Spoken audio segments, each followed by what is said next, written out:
મિત્રો મને અત્યારે જંગલની અંદર આ એક વસ્તુ જોવા મળી જે ચોમાસા દરમિયાન ઉગતું હોય છે અને અત્યારે જે ચોમાસું પૂરું થતાની સાથે પાકી જતું હોય છે. તો આ જે ઉપરનો ભાગ છે એવો પીળા કલરનો હોય અને પાવડર જે બરાબર પાકું નથી થયું પણ જે ઉનાળાની અંદર ફૂલ પાકું થઈ જતું આપણે તેને જમીન પર ફેંકીએ ને અંદર પીળો હળદર જેવાનો રંગ અને પાવડર ઉડતું હોય ઉડી દેખો.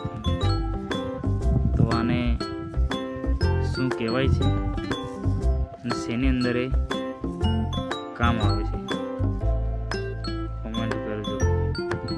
આયુર્વેદિકની અંદર આ બહુ ઉપયોગી વસ્તુ છે જે અમે આદિવાસી ગામડાઓની અંદર તો આને જે વાગેલું હોય એના ઉપર લગાડતા હોય છે, પણ આનો ઉપયોગ બીજી જગ્યા ઉપર પણ થતો એવું મને લાગી રહ્યું છે. તો વિડીયોને લાઈક કરો, શેર કરો और